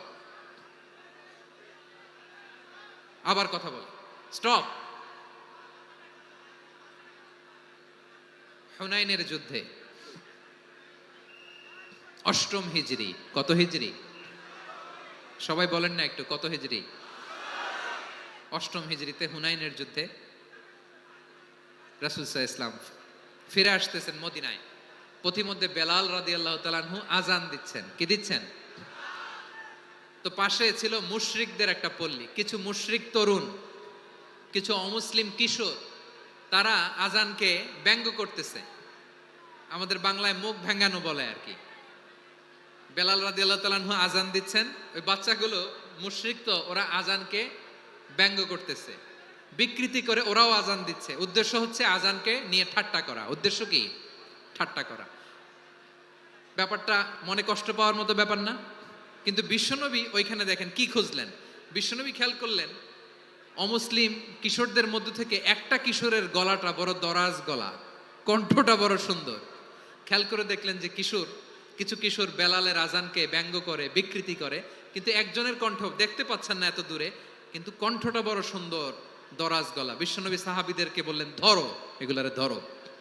সবগুলারে ধরে বিশ্বনবীর সামনে আনা হলো। ওরা হাঁটু গেড়ে বসলো।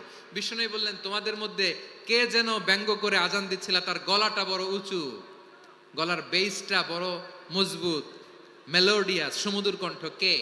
আবু মাহজুরা বলে, আমার বন্ধুরা সবাই আমার দিকে আঙ্গুল দেখায়, আমি পড়ে গেছি বিপদে। রাসূল সাল্লাল্লাহু আলাইহি ওয়াসাল্লাম বাকি অমুসলিম তরুণদেরকে ছেড়ে দিলেন, বললেন তোমরা যাও। এবার আবু মাহজুরারে পাইছে। আবু মাহজুরার চুলের মধ্যে হাত দিলেন বিশ্বনবী, মাথায় হাত দিয়ে বললেন, এবার আজান দাও দেখি। আবু মাহজুরা বলে, আমি তো আজান দিতে জানি না, কারণ আমি তো বেলালেরটা শুইনা দিছি, আমার তো মুখস্থ নাই, আমি তো আজান দিতে জানি না। বিশ্বনবী বললেন, জানো না? তাহলে আসো আমি তোমারে শিখাই দেই। সুবহানাল্লাহ পড়েন। আবু মাহজুরা হাঁটু গেড়ে বসে, বিশ্বনবীর মোবারক হাত আবু মাহজুরার চুলের মধ্যে। বিশ্বনবী আজানের মুআল্লিম আবু মাহজুরাকে বলতেছে, ঠিক আছে তোমারে শিখাই দিচ্ছি, আমি যা যা বলবো আমার সাথে সাথে বলো, পারবা? আবু মাহজুরা বলে, পারবো। বিশ্বনবী আজান দিচ্ছেন, মাথায় হাত দিয়ে, আল্লাহু আকবার, আল্লাহু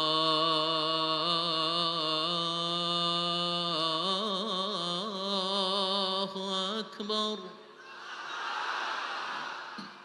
আবু মাহজুরা এই বাক্যটা পড়লেন। বিশ্বনবী দ্বিতীয় বাক্য পড়তে আরম্ভ করলেন, আল্লাহু আকবার,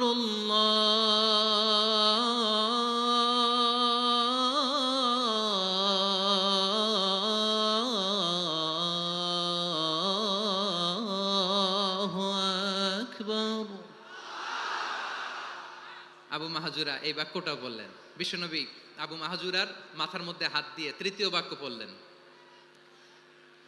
আশহাদু আল্লা ইলাহা ইল্লাল্লাহ,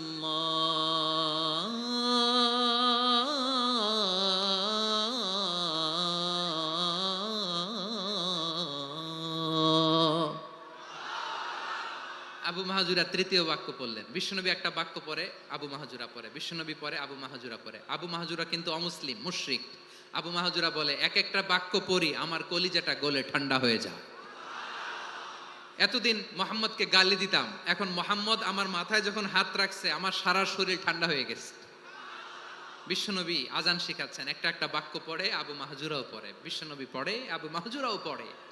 পুরো বাক্যগুলো যখন শেষ, আজান শেষ, আবু মাহজুরাও যখন পুরো আজান পড়লেন, আবু মাহজুরা বললেন, এতদিন মোহাম্মদের চেহারা দেখলে আমার ঘৃণা লাগতো, আজ থেকে মোহাম্মদের চেহারার চেয়ে প্রিয় চেহারা আমার কাছে নাই। আবু মাহজুরা বললেন, ও মুহাম্মদ, আজানের বাক্য তো আপনি আমারে শেখালেন, এখানেই শেষ করবেন না, আপনি আমারে পড়ায় দেন, লা ইলাহা ইল্লাল্লাহু মুহাম্মাদুর রাসূলুল্লাহ সাল্লাল্লাহু আলাইহি ওয়াসাল্লাম। বিশ্বনবীর সাথে দাঁড়িয়ে উনি শাহাদা পড়ে মুসলমান হয়ে গেলেন। এবার আবু মাহজুরা বলে, ইয়া রাসূলুল্লাহ, ইয়া হাবিবাল্লাহ, আমি মুমিন হয়েছি, মুসলমান হয়েছি, আপনার কাছ থেকে আজান শিখার সৌভাগ্য আমি লাভ করেছি গো নবী। আমার কণ্ঠের বড় তারিফ করেছেন, আপনি আমার আজানকে আপনি পছন্দ করেছেন। একটা জিনিস আপনার কাছে চাই, আপনি আমাকে মক্কার মসজিদুল হারামের মুয়াজ্জিন হিসেবে অ্যাপয়েন্ট করে দেন। বিষ্ণু ইসা ইসলাম বললেন, যাও আবু মাহজুরা, আমি তোমাকে পৃথিবীর শ্রেষ্ঠতম মসজিদ মক্কার মসজিদুল হারামের মুয়াজ্জিন হিসেবে অ্যাপয়েন্ট করে দিলাম। দেখছেন কিভাবে ট্যালেন্ট হান্টিং করতে হয়, কিভাবে হিউম্যান রিসোর্স মানব সম্পদকে ব্যবহার করতে হয়। আসছিল আজানকে ভেঙ্গাইতে, আসছিল কেন?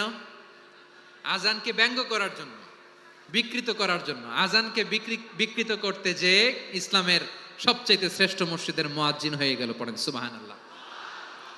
হযরত আবু মাহজুরা রাদিয়াল্লাহু তাআলা আনহু ওনার এই সুললিত কণ্ঠ ব্যবহার করে মসজিদুল হারামে এত সুন্দর করে আল্লাহু আকবার বলে আজান দিতেন, মানুষগুলোর, মুসল্লিগুলোর, মক্কাবাসীর হৃদয়কে তিনি বিগলিত করে দিতেন, মানুষের হৃদয়কে ঠান্ডা হয়ে যেত। শুধু এখানেই শেষ না আমার যশোরের ভাইয়েরা, বিশ্বনবী যখন সাইয়েদনা আবু মাহজুরা রাদিয়াল্লাহু তাআলা আনহুকে আজান শিখাচ্ছিলেন, বলেন তো বিশ্বনবীর হাতটা কোথায় ছিল? আবু মাহজুরার মাথার সামনে, এই চুলের উপরে ছিল। আবু মাহজুরা ওই স্মৃতিটাকে ধারণ করবার জন্য, ওই স্মৃতিকে বহন করার জন্য বিশ্বনবীর মোবারক হাত আবু মাহজুরার কপালের চুলের যেই জায়গায় লেগেছে, মৃত্যুর আগের দিন পর্যন্ত আবু মাহজুরা মাথার ওই চুলে কোনোদিন ছুরি আর কামার লাগায় নাই, সেখানে কেচি লাগায় নাই, চুলের মধ্যে খুর লাগায় নাই। আবু মাহজুরা ডান দিকের চুল কাটতো, বাম দিকের চুল কাটতো, পেছনের চুল কাটতো, সামনের চুল কাটতো না। আবু মাহজুরা রাদিয়াল্লাহু তাআলা আনহুর সামনের চুলগুলো বড় হতে হতে যখন এত বড় হয়ে যায়, তিনি চুলগুলো পেঁচিয়ে মাথার মধ্যে রাখতেন, তারপরে তিনি পাগড়ি পরতেন। সবাই জিজ্ঞেস করতো, আবু মাহজুরা, এটা আবার কেমন স্টাইল? দেখতে তোমার কি বিদঘুটে লাগে? কেমন অড লাগে? কেমন খারাপ দেখা যায়? মক্কায় এমন কোন মানুষ তো দেখি নাই, ডানে চুল কাটে, বায়ে চুল কাটে, পেছনে চুল কাটে, সামনে কাটে না। ওরে আবু মাহজুরা, কেমন দেখা যায় তোমারে? তুমি সামনের চুল কাটো না কেন? আবু মাহজুরা বলে, আমি হাঁটু গেড়ে পেয়ারা নবীর সামনে বসেছিলাম, আমার এই মাথার চুলের মধ্যে মুবারক হাত লাগিয়ে বিশ্বনবী নিজে আমাকে আজানের প্রতিটা বাক্য শিক্ষা দিয়েছেন। বিশ্বনবীর মোবারক হাত, পবিত্র হাত আমার মাথার চুলের যেই জায়গায় লেগেছে, আমি চাই ওই চুলগুলা নিয়ে আমি আমার কবরের ভিতরে যাব। সাইয়েদনা আবু মাহজুরা রাদিয়াল্লাহু তাআলা আনহু ইন্তেকালের আগের পর্যন্ত মাথার সামনের চুলগুলা কাটে নাই। মাথার সামনের চুল তিনি কাটেন নাই। সুবহানাল্লাহ বিহামদি। কেমন ভালোবাসতেন বিশ্বনবী সাহাবীদেরকে, সাহাবারা কেমন ভালোবাসতেন বিশ্বনবীকে। সামনের চুলগুলো বড় হতে হতে এত বড় ছিল, পেঁচিয়ে রেখে পাগড়ি পরতেন, কাটতেন না। নবীর হাত লেগেছিল, সুবহানাল্লাহ পড়েন। তাহলে what is the lesson? Moral of the story কি? মোরাল অফ দ্য স্টোরি হচ্ছে, আসছিল আজানকে ব্যঙ্গ করার জন্য, বিকৃত করার জন্য, হয়ে গেল মসজিদুল হারামের মুয়াজ্জিন। দেখেন বিশ্বনবী একটা খারাপ সিচুয়েশনের মধ্যে থেকে কি ভালো জিনিস বের করে আনলেন। আমি যে শুরুতে বলেছি কিভাবে তিনি হিউম্যান রিসোর্সকে ডেভেলপ করেছেন, ম্যানেজ করেছেন। তিনি যে চৌকস ট্যালেন্ট হান্টার ছিল, দেখেন সবার মধ্যে থেকে এরে বাছাই করে মুয়াজ্জিন বানাই দিয়েছেন। সুবহানাল্লাহ পড়েন। তার মানে এই না সবাইরে ধরে ধরে উনি মুয়াজ্জিন বানাইছেন, যার যেই ট্যালেন্ট আছে তাকে ওই কাজে অ্যাসাইন করেছেন। যার যেই প্রতিভা আছে তার প্রতিভাকে ইসলামের কাজে লাগিয়েছেন। সুবহানাল্লাহ পড়েন। যায়েদ বিন সাবিত রাদিয়াল্লাহু তাআলা আনহু, নাম শুনেছেন? যশোর, কথা বেরোয় না। যদি জিগায় সালমান খানের নাম শুনছেন, সবাই হাত তুলবে, জি হুজুর শুনছি, মানে সব দেখা শেষ। সালমান খান, আমির খান, অমুক খান, সব খান মুখস্থ, কিন্তু যায়েদ বিন সাবিতের নাম মুখস্থ নাই মুসলমানদের। যেই সাহাবী মাথার সামনের চুল কাটে নাই, মসজিদুল হারামের মুয়াজ্জিন বানাইছেন বিশ্বনবী, ওই সাহাবীর নাম কি? খায়া ফেলাইছে, স্লোগানের সাথে খায়া ফেলাইছে। আবু মাহজুরা, কি নাম? আবু মাহজুরা আল জুমাহি রাদিয়াল্লাহু তাআলা আনহু। এই নামটা আজকে নিয়ে যাইতে হবে যশোর। আবু মাহজুরা রাদিয়াল্লাহু তাআলা আনহু। 2 নম্বরে বলছিলাম যায়েদ বিন সাবিত রাদিয়াল্লাহু তাআলা আনহু। বিশ্বনবী দেখলেন মদিনার এই আনসারী সাহাবী হাইলি ট্যালেন্টেড, ইন্টেলেকচুয়াল, মেরিটোরিয়াস, জ্ঞানের প্রতি তার আকর্ষণ, মারাত্মক আকর্ষণ। বিশ্বনবী তাকে দায়িত্ব দিলেন, কোরআন যা নাজিল হয় তুমি লিখো, কাতিবুল ওহী বানায় দিলেন। সুবহানাল্লাহ।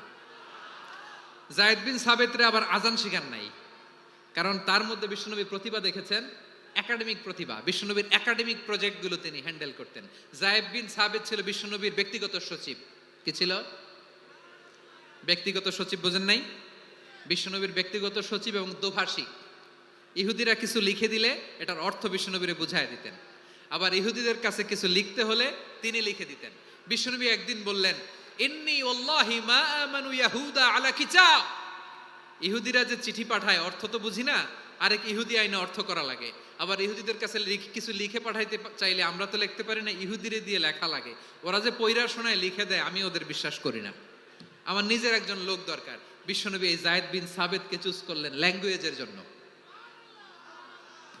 উনি বললেন, যায়েদ, তোমার সফট স্কিলকে ডেভেলপ করতে হবে, তুমি হিব্রু ল্যাঙ্গুয়েজ শিখে ফেলো। যায়েদ বিন সাবিত বলল, বিশ্বনবীর মোটিভেশন আর ইন্সপিরেশন পেয়ে আমি 15 দিনে ইহুদিদের এই হিব্রু ল্যাঙ্গুয়েজ শিখে ফেললাম। শুধু শিখে ফেললাম না, হাত্তা হাদিকতু, even I became master in the language. এই ভাষা আমি পারদর্শী হয়ে গেলাম। এরপরে ইহুদিরা চিঠি লিখে পাঠালে আর কোনো ইহুদি ডাকা লাগতো না, আমি নবীর এটার অর্থ শুনে পরে বুঝায় দিতাম। আবার ইহুদিদের কাছে চিঠি লেখা লাগলে আমি যায়েদ বিন সাবিত চিঠি লিখে দিতাম। সুবহানাল্লাহ। দেখেন, এত সাহাবীর মধ্য থেকে বিশ্বনবীর একাডেমিক প্রজেক্ট, ব্যক্তিগত সচিব, দোভাষী হিসেবে তিনি যায়েদ বিন সাবিতের মতো তরুণকে নির্বাচিত করেছেন।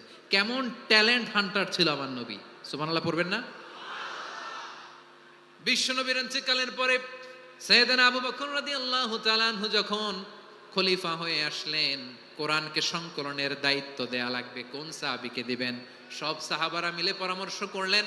সাইয়েদনা আবু বকর, ওমর সবাই মিলে এই বিশাল কোরআন সংকলনের গুরু দায়িত্ব বিশ্বনবীর ব্যক্তিগত সচিব, বিশ্বনবীর দোভাষী, বিশ্বনবীর সিলেক্ট করাই লোক যায়েদ ইবনে সাবিত রাদিয়াল্লাহু তাআলা আনহুকে দিয়েছে। কোরআনের কপি তো আজকে এখানে রাখে নাই। এই যে আজকের যে কোরআন পড়েন, এটা আগে এরকম ছিল না।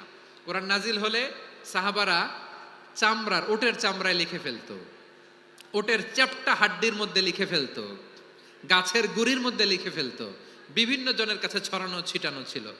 আবু বকর রাদিয়াল্লাহু তাআলা আনহু একসাথে করলেন, পরবর্তীতে উসমান রাদিয়াল্লাহু তাআলা আনহু একসাথে করলেন। 114 সূরার এখন এই মুসহাফ, এই কম্পাইলেশন, এই কপি আমরা পেয়েছি, যার হিউজ কন্ট্রিবিউশন ছিল। এই পুরো কোরআন কম্পাইলেশনের প্রজেক্ট ম্যানেজার ছিল যায়েদ বিন সাবিত রাদিয়াল্লাহু তাআলা। কোরআন কম্পাইলেশনের প্রজেক্ট ম্যানেজার। দেখেন, ওনারে মাথায় হাত দিয়ে আজান শিখায় নাই। সুবহানাল্লাহ কইবেন না? তাহলে প্রথম সাহাবী আবু মাহজুরাকে মুয়াজ্জিন বানাইলেন, যায়েদ বিন সাবিতকে ব্যক্তিগত সচিব আর দোভাষী বানালেন, মুসআব ইবনে উমাইর রাদিয়াল্লাহু তাআলা আনহুকে ইসলামের প্রথম অ্যাম্বাসেডর বানালেন। তাহলে তৃতীয় নাম্বার একজন সাহাবীর নাম বলছি, মুসআব ইবনে উমাইর। মুসআব, কি নাম? নামটা কেমন লাগে? এই কয়েকজনের ভাল লাগে, বাকিদের ভাল লাগে না? ভাল লাগে? এই এই আর কয়েকটা মিনিট দেওয়া যাবে না আমাকে আল্লাহর রাস্তে? হ্যাঁ, ঠিক আছে। আমি তোমাদেরকে ভালোবাসা দেখাবো, দোয়া করব, যদি চুপ থাকো, একেবারে চুপ, কষ্ট সহ্য করো। বাকিরা যা সওয়াব পাবে তোমরা ডবল পাবা, যেহেতু কষ্ট বেশি, কিন্তু চুপ। 3 নম্বর সাহাবীর নাম মুসআব। এই ধাক্কাধাক্কি কেন, ধাক্কাধাক্কি কেন রে ভাই? না না না, এরকম হইলে আসবো না যশোর, আমি আর আসবো না। হয় পিছনে চলে যাও, নাহলে চুপ, ধাক্কাধাক্কি নাই। 3 নম্বর সাহাবীর নাম মুসআব। কি নাম?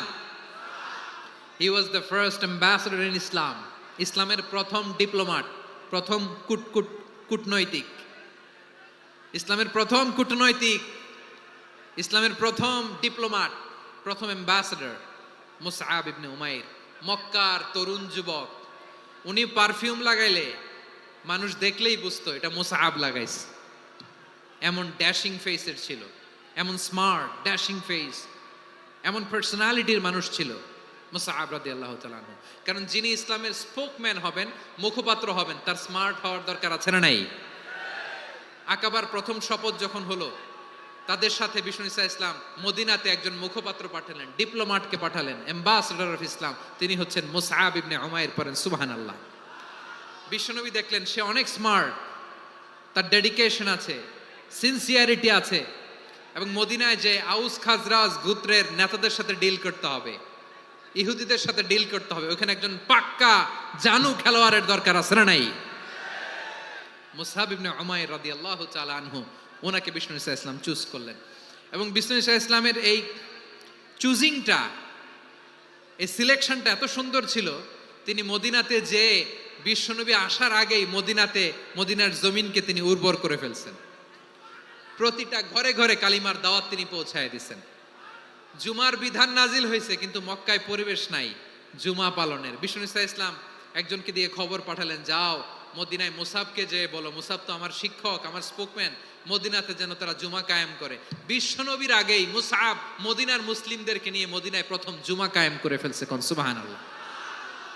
ডিপ্লোমাটদের কেমন হইতে হয়, অ্যাম্বাসেডারের কেমন হইতে হয়, মুসআব রাদিয়াল্লাহু তাআলা আনহুর কাছ থেকে শিখে নাও। মুসআব নামটা কেমন লাগে?